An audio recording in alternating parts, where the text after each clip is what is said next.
नमः।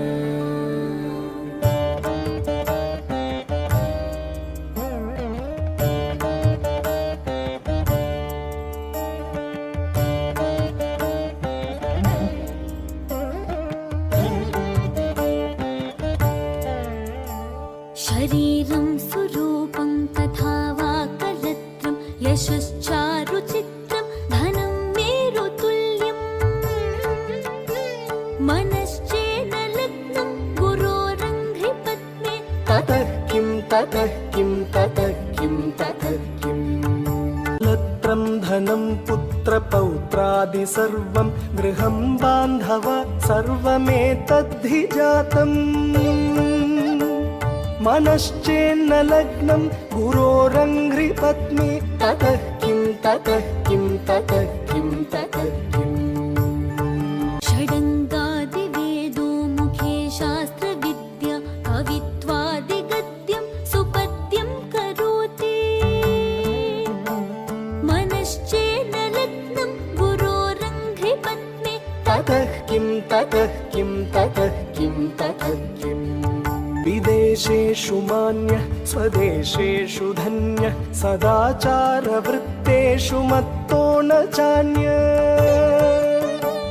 मनश्चेन्न लग्नं गुरोरङ्घ्रिपद्मे ततः किं ततः किं ततः किं ततः किम् क्षमामण्डले भूपभूपालवृन्दै सदा सेवितं यस्य पादारविन्दम्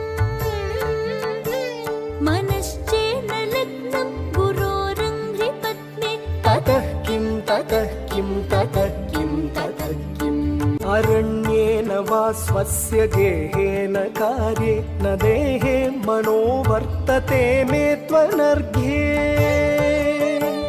मनश्चेन लग्नं गुरोरङ्घ्रिपद्मे ततः किं ततः किं ततः किं ततः किम्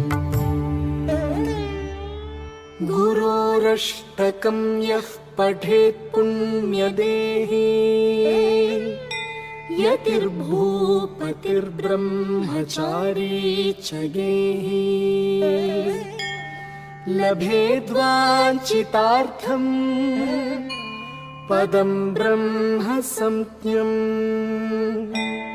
गुरोरुक्तवाक्ये मनो यस्य लग्नम्। ॐ श्री गुरुभ्यो नमः। ॐ श्री गुरुभ्यो नमः।